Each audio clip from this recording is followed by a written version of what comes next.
unconstitutional law, and to have a kind of bounty system whereby people are rewarded for suing providers, knowing it's unconstitutional, feels lawless. So tell me a little bit about the Supreme Court's role in this. You were equally scathing about the Supreme Court's behavior in this case. Tell me about that.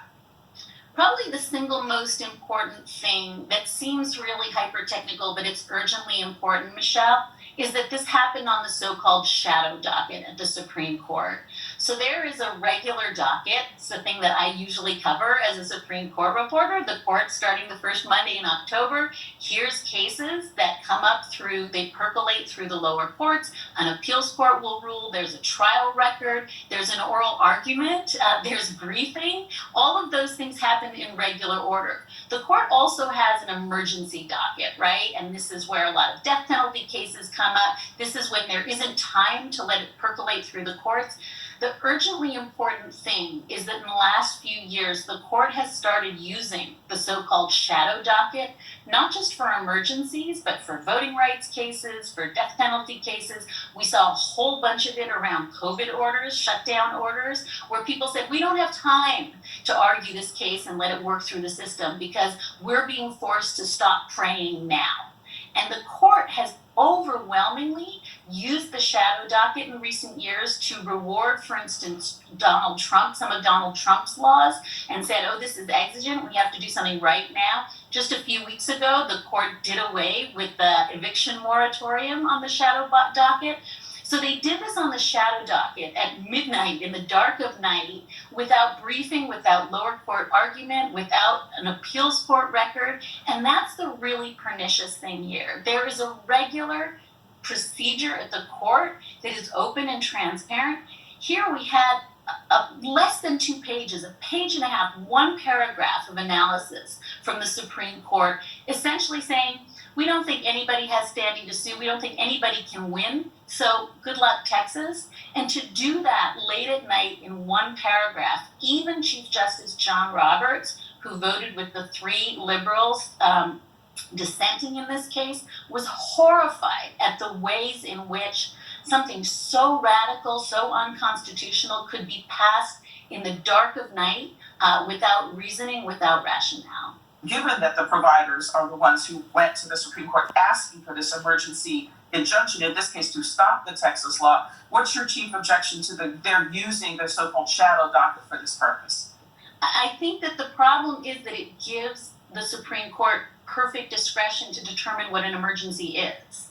And really the problem is, if you're going to decide all these things on the basis of people running to the court in the middle of the night and saying this is an emergency, then to say it is an emergency that landlords are facing the continuation of the eviction moratorium, that landlords are in peril of exigent harm, but that women in Texas who will not be able to have a legal abortion effective midnight tonight, or in this case, midnight last night, that's not an emergency, or that people in California who want to pray in COVID and they don't like the ceilings that have been placed on houses of worship, the Supreme Court determined that they had emergency religious freedom rights that were being violated. So I think the principal objection of the shadow docket for me is not just that these cases are not fully ventilated, there's no record, we don't know what actually is happening or what the harms are, but that the Supreme Court is taking it upon itself to decide who is a sympathetic emergency plaintiff. And in this case, they said, oh yeah, those folks who wanted to pray in California and their church was being given less deference than a bike shop or Costco, they had an exigent personal dignitary emergency that we have to act on now. The women in Texas, who by every single metric have a right to end a pregnancy until viability at 22 weeks, they're having the line moved to 6 weeks and they face no exigent emergency. That's the Supreme Court arrogating to itself the power to decide what an emergency is and who a sympathetic plaintiff is, and that has to be wrong. Well, you have said repeatedly in your writings, and you said here, that this law is unconstitutional. What makes it unconstitutional? I mean, I think the defenders of it say it's constitutional if the court says that it is. So Right. What makes it constitutional in your analysis? In fairness, the court here, in its 1.5-page order, doesn't weigh in on the merits of the constitutionality.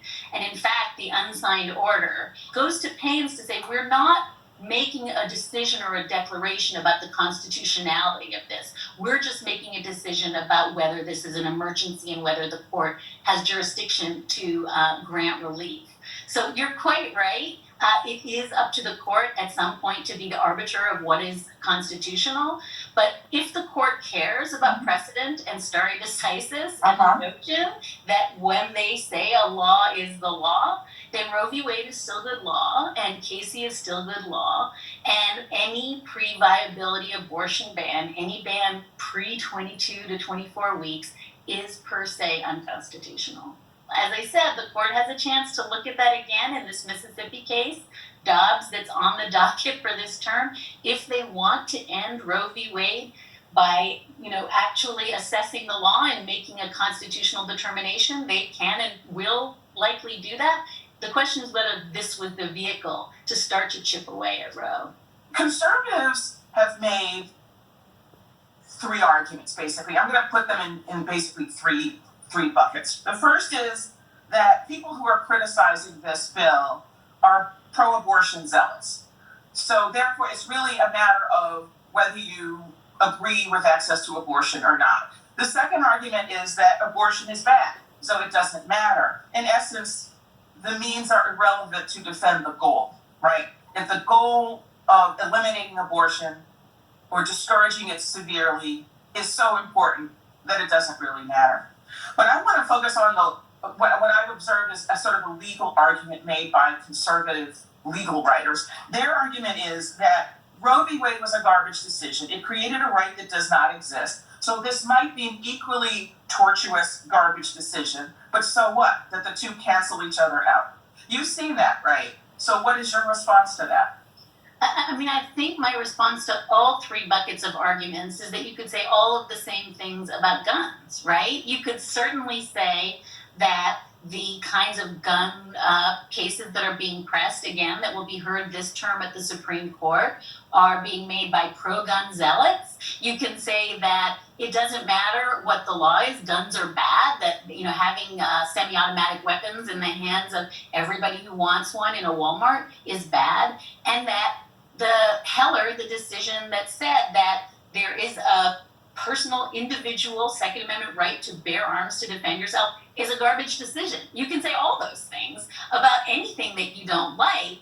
The problem is it a little bit depends on whose ox is being gored. You can certainly do what the opponents have done and say it's just bad law, and the Supreme Court has the ability to just reverse it. But I think the answer to that is one, stare decisis, right or wrong.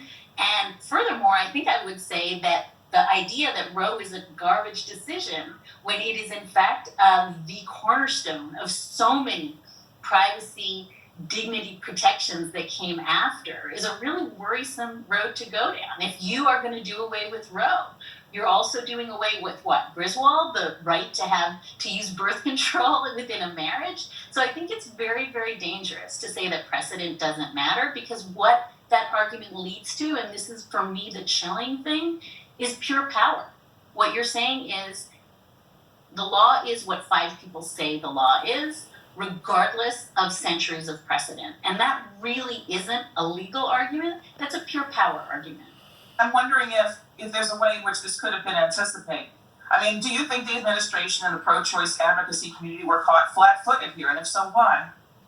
I think one piece of it that is really startling that we haven't reckoned with yet is the ways in which this is of a piece with a whole bunch of laws that are conscripting citizen vigilantes into taking the law into their own hand. We're seeing it in the voting context, right? That you can take it upon yourselves to enforce voting rights. We're seeing in the COVID context, and I think that the sense that citizens should give up on law enforcement and take the law into their own hands and do what they will is really new and really frightening. To the second part, I think the reason, if folks were caught flat-footed, if they were surprised by what happened in Texas, I think it's because they weren't paying attention to what was happening in Texas. If you were a provider on the ground in Texas, you already witnessed HB2, that was the attempt to close clinics in 2013, that the Supreme Court reversed in Whole Women's Health. You saw Greg Abbott, Governor Abbott, try to shut down abortion clinics during COVID, saying it was unessential health services. So I think part of the play here, and it's very worrisome, is that it's easy to say Roe is still good law, Casey is good law. It was reaffirmed again 2 years ago in the Supreme Court. So we're all safe. But if you are in a state like Louisiana, Mississippi, Texas,